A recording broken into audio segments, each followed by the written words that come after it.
अस्सलामुअलैकुम। इसाराना का सलाम कबूल कीजिएगा। इसाराना यूट्यूब चैनल, फेसबुक पेज पे मैं आपको खुशामदीद कहता हूँ। आज सैटरडे की इवनिंग है और डेफिनेटली आप वीकेंड मना रहे होंगे, और जो लोग नहीं मना रहे वो मना लो, कोई नहीं, ज़िंदगी दे काम ही सब कुछ नहीं है, कोई थोड़ा सा आराम भी होना चाहिए। अल्लाह ताला आपको अपनी हिफ्ज़ मान में रखे। मेरे चैनल को सब्सक्राइब कर, और जो लोग नहीं मना रहे वो मना लो, कोई नहीं, ज़िंदगी दे काम ही सब कुछ नहीं है, कोई थोड़ा सा आराम भी होना चाहिए। अल्लाह ताला आपको अपनी हिफ्ज़ मान में रखे। मेरे चैनल को सब्सक्राइब कर रहे हैं, thank you very much. Bell icon को आपने प्रेस कर दिया तो भी बहुत शुक्रिया, और कमेंट करते हैं तो फिर बहुत ही मेहरबानी जनाब आपकी। अल्लाह आपको खुश रखे, शादाबाद रखे। आहिस्ता आहिस्ता ये जो कहते हैं ना जूतियों में दाल बटना, वो शुरू हो चुकी है। और आज बिलावल भुट्टो ने ऐलान कर दिया कि पंजाब का मैंडेट जाली है।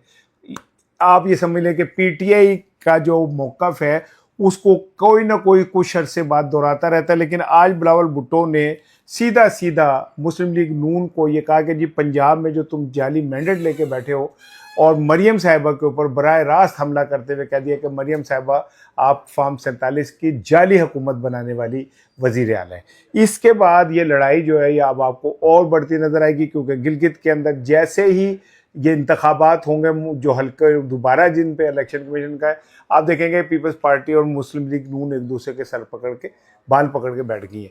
कल जब बिलावल भुट्टो नाराज़ हुए तो मोहसिन नकवी बीच में आ गए। आज मोहसिन नकवी जो है वो शहबाज शरीफ के पास पहुंचे। ये लड़ाई कहाँ पे इख्तिताम पजीर होगी, बड़ी इंपॉर्टेंट चीज़ है। दूसरी इंपॉर्टेंट चीज़ ये कि इमरान खान साहब के इस बात के शवाहिद तो सब दे रहे हैं कि वो जेल से बाहर आए, लेकिन उसके बाद कहाँ गए ये कोई पता नहीं। मैंने जब उस पहला व्लॉग किया तो उसमें मैंने कयास किया कि हो सकता है कि मुलाकात अफरीदी साहब की कराई जाए शहबाज शरीफ साहब से, चूँकि शहबाज शरीफ साहब ने ये वादा किया उनसे। फिर दूसरा कयास ये हुआ कि वो जब बाहर गए तो इतला मिली कि वो अचानक, चूँकि बाहर निकलने के बाद पता नहीं चला, तो फिर बहुत जो सीनियर लोग हैं उन्होंने दावा किया कि उनकी कहीं मुलाकात हुई। अब उसके बाद ये मुलाकात के बाद और उनकी वापसी कब हुई कोई पता नहीं, और वो हैं कहाँ ये भी कोई पता नहीं। अब ये मेरा तीसरा कयास है, ये मैं अपना तीसरा कयास आपके साथ शेयर कर रहा हूँ कि कहीं ऐसा तो नहीं कि इमरान खान को इस रोले गोले में अडयाला से कहीं और शिफ्ट कर दिया गया हो।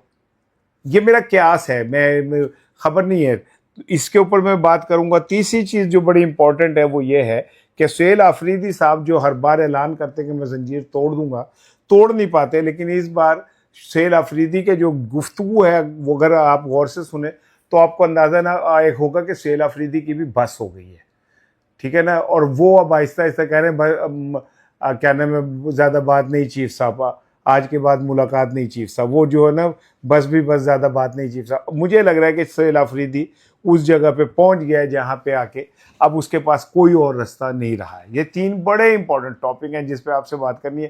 रात वज़ीर आज़म साहब 47 शहबाज शरीफ साहब ने एक ट्वीट किया और उन्होंने कहा कि जी अमेरिका और ईरान के दरमियान मामला आलमोस्ट तय हो गए, मुसवदा तैयार हो गया, दोनों फरीक तैयार हो गए। अच्छा, उनके कान पक गए, सुन सुन के पक गए, जैसे उनकी शबाना रोज़ मेहनत हमारे कान पका चुके हैं, ऐसे ये वाले भी पका चुके हैं। लेकिन लेकिन लेकिन लेकिन जो कहने में एमओयू नया बन रहा है उससे पहले पहले ईरान को मनाने के लिए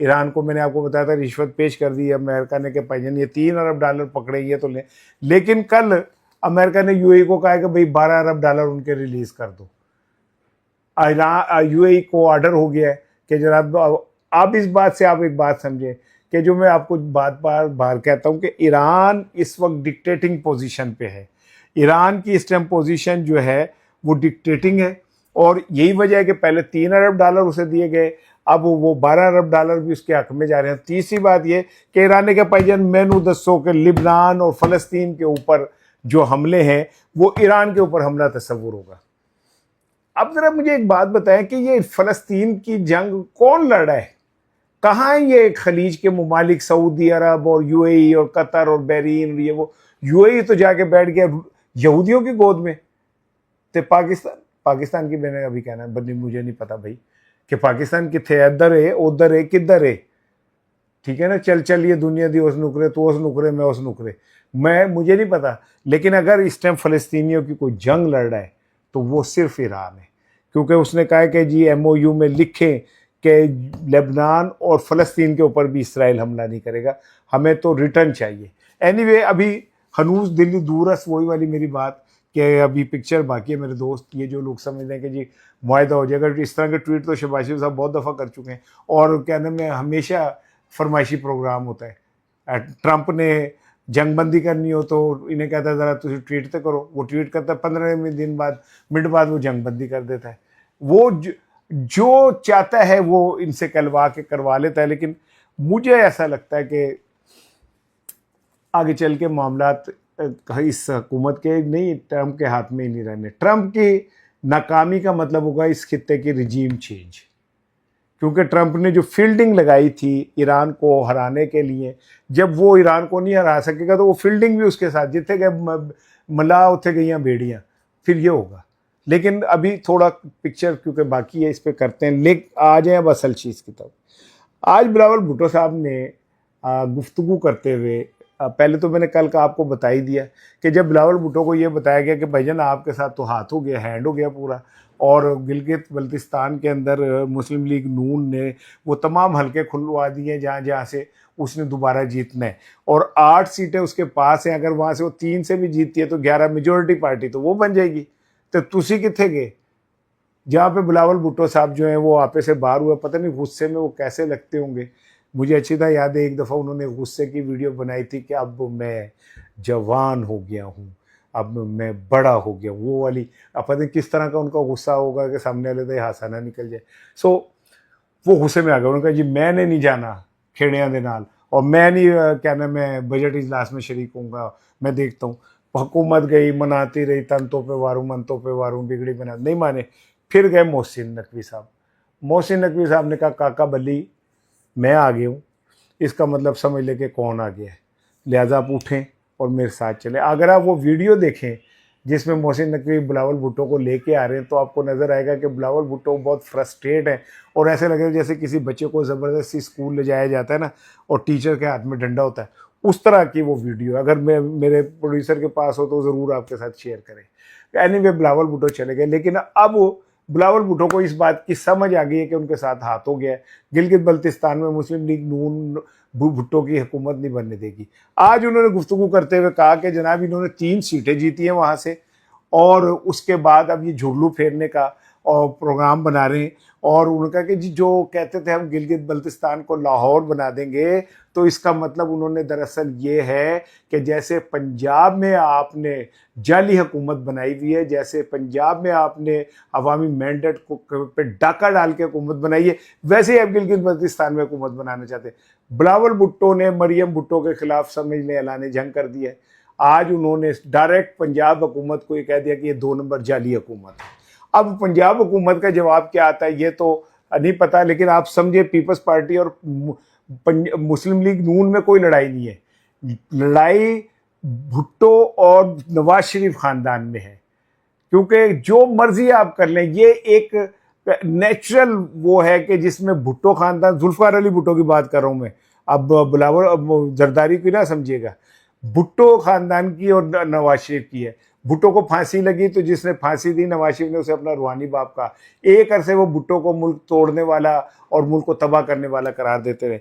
अब इस सारे सूरत हाल के अंदर डायरेक्ट नवाज शरीफ को उसने टारगेट किया बिलावल भुट्टो ने कि वो आए तकरीर शकरीर करने। ये वो कहा यह जा रहा है कि इसके बाद पंजाब की तरफ से भी एक बड़ा सा जवाब आने वाला हो सकता है। जब मेरा वीलॉग आप देखें तब तक कोई बड़ा वाज़ेह जवाब आ जाए। लेकिन बिलावल भुट्टो ने पंजाब हुकूमत को जाली हुकूमत करार देकर ऐलानी जंग कर दिया है। अब आ जाए सुहेल आफरीदी की तरफ। सर सुहेल आफरीदी साहब का मैंने आपको बताया कि मैं कभी उनके हक़ में बात करता हूँ, कभी उनके ख़िलाफ़ बात करता हूँ, ऐसे जी चल रहा होता है मेरा। जब वो अच्छी बात करते हैं मैं उनकी तारीफ़ कर देता हूँ, जब वो बुरी बात करते हैं मैं उनके ख़िलाफ़ बात कर देता हूँ। मेरा तो कोई अपना एजेंडा है कोई नहीं। मैंने तो ये देखना है कि जनाब अली कौन इमरान खान के साथ खड़ा है और इमरान खान की बात कर रहा है। तो आज उन्होंने सुहेल आफरीदी साहब ने जो गुफ्तगू की है वो कह रहे हैं जी मुझे सियासी स्पेस नहीं दी जा रही, मुझे दीवार से लगाया जा रहा है, और मुझे जो कुछ भी वादे वईद किए गए उनमें से कोई भी पूरा नहीं हो रहा। तो मेरे पास इसके अलावा कोई वो नहीं है कि बजट में पास ना होने दूँ। अच्छा, वो कहते हैं ये जो लोगों को ये है कि जी बागी और वो फना ग्रुप, तो कहते हैं वो कल बंदे पूरे आप देख लें, गिन लें कि बंदे पूरे हैं। लेकिन अगर अब इमरान खान से मेरी मुलाकात नहीं होती तो शायद ये बजट पास होना मुश्किल हो जाए। अच्छा, लोग कहते हैं कि जी बजट पास नहीं होगा तो हुकूमत जो है वो क्या कहते हैं वो हो जाएगी, ख़त्म हो जाएगी। लेकिन आइनी माहिरीन का कहना है कि ऐसी कोई बात नहीं है कि जी बजट पास होना, बजट पेश कर दिया जाए, बजट सामने आ जाए और हुकूमत दे दे तो उसके ऊपर भी प्रोसीडिंग है ना, वो देखी जाती है जो भी हो। सुहेल अफरीदी जब पे ये इल्ज़ाम आया कि जनाब अली आप तो भैया जाके वज़ीर आज़म के साथ बैठ जाते हैं, तो यहाँ से जो अंदर के लोग हैं उन्होंने ये बताया कि सुहेल अफरीदी को शहबाज शरीफ साहब ने ये कहा था कि जी आप मेरे साथ चलें और मेरे इजलास में शिरकत करें, सिस्टम का हिस्सा बने, मैं कुछ ना कुछ करूँगा। लेकिन आप अंदाज़ा करें शहबाज शरीफ साहब की, 2 नंबरी तो नहीं कहना चाहिए भाई, लेकिन ये कि शहबाज शरीफ साहब का ज़रा अंदाज़ मुलाहिज़ा फरमाएँ कि आज कौमी असम्बली में उन्होंने खिताब करते हुए कल कहा कि जी अचकज़ई साहब मुझे घूर घूर के देख रहे हैं, मैं आपसे बातचीत करने के लिए तैयार हूँ, मैं आपसे मुज़ाकरा करने के लिए तैयार हूँ। क्या लगा ना, मिसाके जमहूरियत के अजीम चैम्पियन। लेकिन सुहेल अफरीदी कहते हैं कि जनाब जो इन्होंने तकरीर रिकॉर्ड कराई थी इक़्तिसादी राब्ता कमेटी के इजलास के बाद, उसका जो जुमले थे वो ये थे कि सुहेल अफरीदी मुझसे बहुत सारी बातों पर मुत्तफिक नहीं है और मैं उनसे बाद में इसके ऊपर उनके साथ वो करूँगा। तो कहते हैं उनके वो जुमले ही एडिट कर दिए गए। अब मुझे नहीं पता कि वज़ीर आज़म इतना कमज़ोर हो सकता है कि उसकी तकरीर के जुमले एडिट हो जाएं और उसे पता ना हो या उस पर वो एक्शन ना ले। इससे आप अंदाज़ा कर लें कि वो किस जगह खड़े हैं। हाँ, मैं बात असल भूल गया कि जो मैं आपको बता रहा था कि नून लीग और नहीं, मरियम और बिलावल भुट्टो में जो जंग शुरू होने जा रही है, इस पे शायद ऊपर के जो लोग हैं मेहरबान, वो भी को खुश नहीं है और कहीं उनका इस हवाले से पलड़ा बिलावल भुट्टो की तरफ है। कल मोहसिन नकवी जब बिलावल भुट्टो को मनाने गए और उन्होंने वहाँ ले जाके कहा कि काका बच्चे, सोने काके पुत्र, तू जिन मैं तुझे जैसे कह रहा हूँ कर, तेरी मेहरबानी नहीं तो फिर असी ज़बरदस्ती कर लांगे। तो उसके बाद बिलावल भुट्टो साहब आ तो गए, लेकिन आज मोहसिन नकवी ने शहबाज शरीफ साहब से मुलाकात की है और करीन कयास यही है कि उसमें उन्होंने बात तो जो प्रेस रिलीज जारी होगी उसमें उन्होंने यही है कि वो आज़ाद कश्मीर की सूरत हाल और मुल्क की दाखिली सूरत हाल पे वज़ीर आज़म को ब्रीफिंग दे रहे हैं। लेकिन जो लोग हैं अंदर के वो ये कहते हैं कि मोहसिन नकवी ने शहबाज शरीफ साहब को ये बात कही है कि जी आप गिलगित बल्तिस्तान में किसी किस्म के भी एडवेंचर से बाज आ जाएं। इससे ना सिर्फ ये कि थोड़े इताद जड़ा मुक जाना है, फटियाँ भनी जाएंगी आपकी, गिड्डे घोड़े छिल जाएंगे आपके, और ये जो हमने दो ज़बरदस्ती मजबूरन एक हुकूमत बनाई हुई है यह भी मुक जाएगी। तो बेहतर ये है कि आप इस तरह का कोई एडवेंचर ना करें और आप मरियम साहिबा को ये समझाएं, क्योंकि इस सारी गेम के अंदर जो शख्स बराह रास्त इन्वॉल्व है वो शहबाज शरीफ नहीं है। बेचारे शहबाज शरीफ साहब शरीफ आदमी ने जिन लाया गली उधर टुर चली वाली बात है, लेकिन नवाज शरीफ साहब और उनके जो इर्द गिर्द टोला है वो इस बात से बड़ी बुरी तरह जिच हो चुका है कि यार हमने अपने बाबे को भेजा वहाँ तकरीर करने, बाबा वहाँ से तकरीर करके कहीं और निकल गया, हम इलेक्शन हार गए, अब लोगों को कहने का मौका मिल गया कि जी बाबे दी तो गाली वजन ही नहीं रहा और बाबे को रिटायर्ड हर्ट हो जाना चाहिए। हालांकि सियासत में मैं आपको बताऊँ रिटायर्ड हर्ट कोई नहीं होता। सियासत से जब कोई मेन स्ट्रीम का सियासतदान पीछे चला जाता तो वो समझे रिटायर ही हो गया।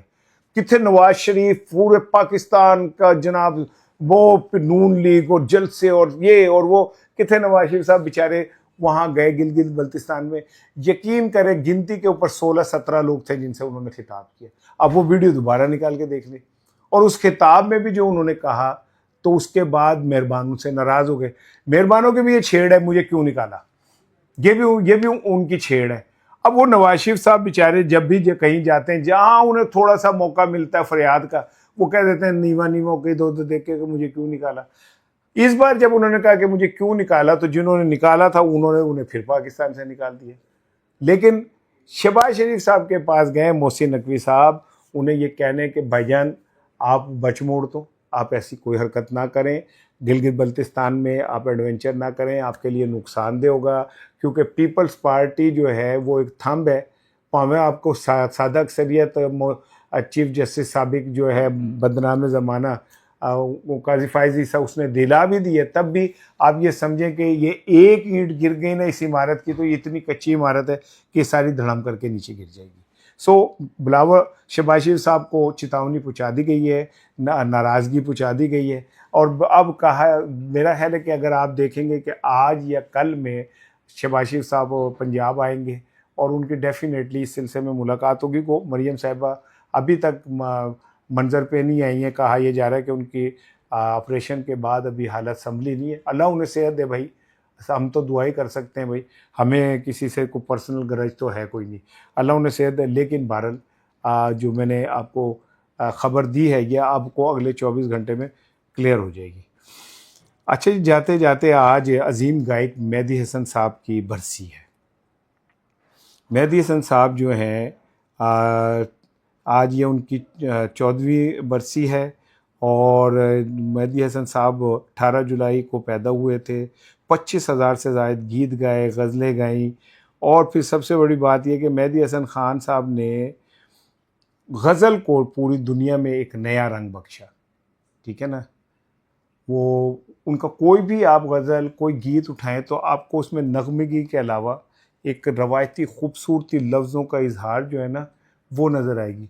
दुनिया किसी के प्यार में जन्नत से कम नहीं, एक दिल रुबा है दिल में जो हूरों से कम नहीं। वाह अजीम मेहदी हसन ख़ान साहब, हम आपके लिए दुआ गो हैं, अल्लाह ताला आपकी बख्शिश करे।